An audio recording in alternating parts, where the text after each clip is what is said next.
Olá, meus queridos alunos, espero que vocês estejam bem, cuidando da saúde de vocês. Hoje vamos dar continuidade da aula anterior. E hoje vamos falar um pouco sobre a construção de uma teia alimentar. Como isso vai funcionar? Praticamente, vocês vão ver passo a passo a diferença entre a teia e a cadeia alimentar e vai ver a construção dela. Eu vou mostrar para vocês passo a passo. Aqui eu coloquei esse pequena chavezinha aqui, esse pequeno textozinho, para dar a nossa introdução. Nós estamos vivenciando um momento crítico com essa pandemia, né? E vimos que é a Covid-19, uma doença causada por um vírus de fácil transmissão, que é a coronavírus. Então, nós devemos se prevenir, tomar muitos cuidados e manter sempre a higienização nas mãos. E hoje vamos falar um pouco sobre a construção de uma teia alimentar. Nós sabemos que a teia é diferente da cadeia alimentar. Praticamente, os termos da cadeia e teia alimentar são utilizados para representar as relações de alimentação que ocorrem em um determinado ecossistema e permitem identificar o fluxo de energia para entender o funcionamento de qualquer ecossistema. É essencial compreender as relações de alimentação que nele ocorrem. As relações de alimentação demonstradas entre os grupos de organismos podem ser estudadas pela análise da cadeia e teia alimentares. Então, vimos que praticamente aqui permite apenas ser adaptado no ecossistema. O ecossistema ele tem um fluxo de energia e sabemos que esse grande funcionamento funciona através do nosso ecossistema para compreender todos os tipos de relações de alimentação de cada grupo. Continuação. Aqui eu trouxe para vocês terem uma ideia o que é uma cadeia alimentar. Creio que vocês fizeram, responderam aí, é um questionamento que eu fiz anterior, dando uma explicação lá. E aqui eu trouxe para vocês a pequena diferença.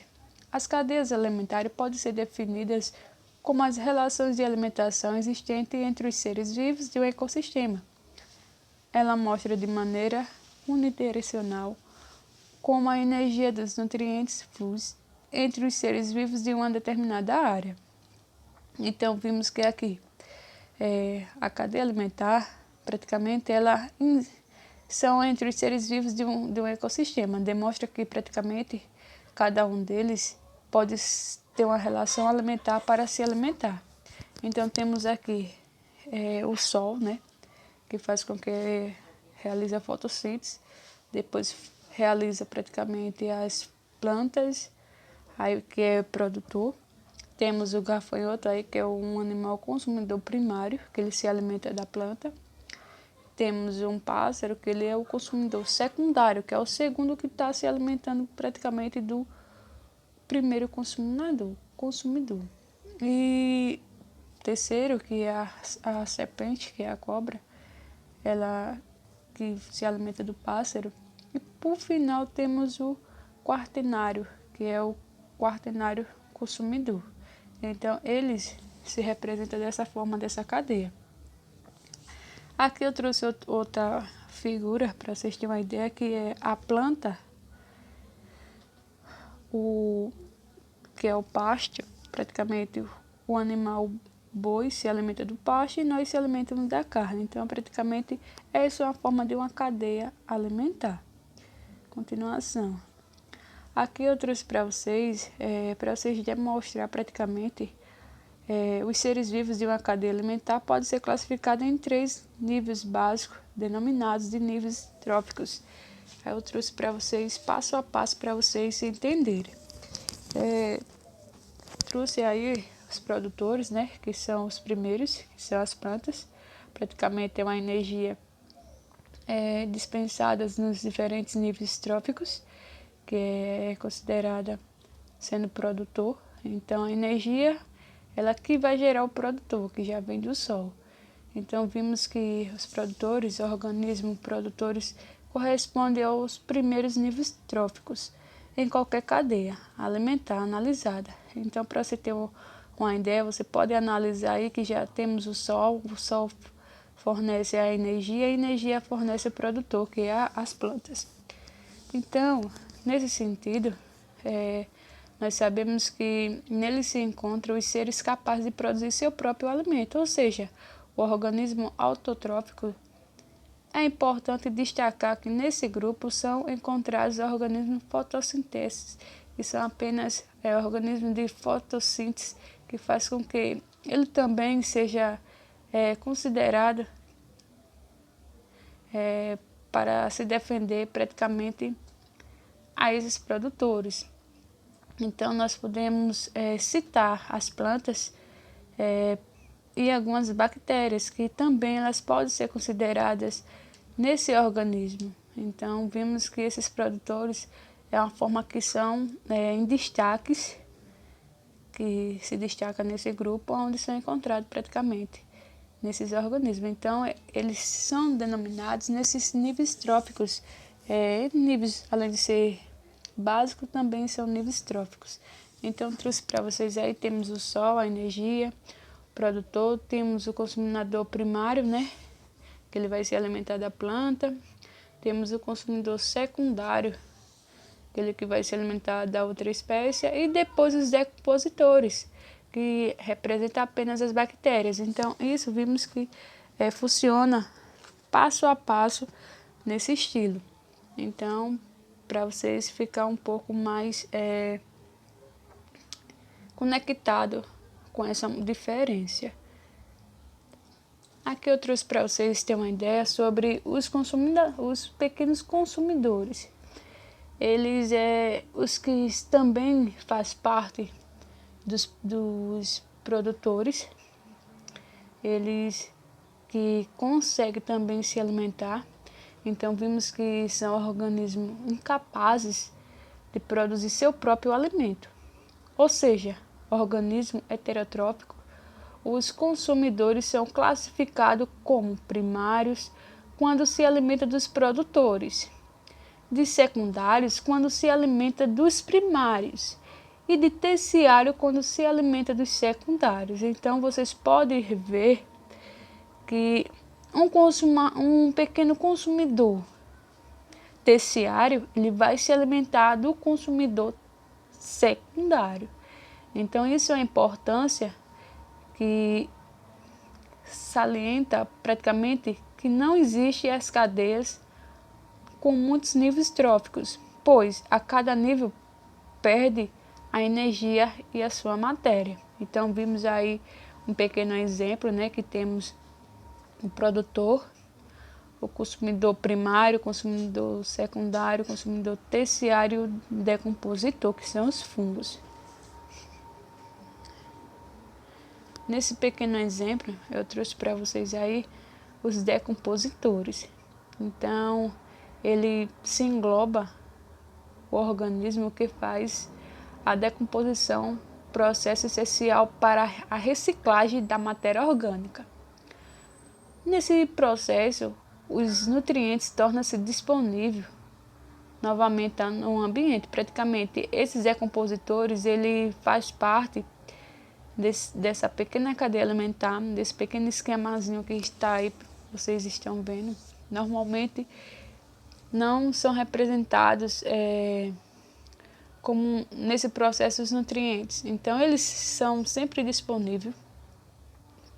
Esses decompositores atuam em todos os organismos após a sua morte. Então, praticamente, quando um pássaro, por exemplo, quando um inseto morre, ou outro animal carnívoro, ele consegue entrar, né, que é essa parte do organismo, ele vai se representar, os decompositores vai se representar novamente nesse ambiente, para que ele possa se alimentar praticamente, que são os fungos e as bactérias. Então, isso existe nessa parte que faz com que ela possa englobar nesse desenvolvimento, nessa decomposição Então, essa pequena reciclagem dessa matéria orgânica faz com que esses nutrientes tornem-se mais disponíveis, então, para um novo ambiente.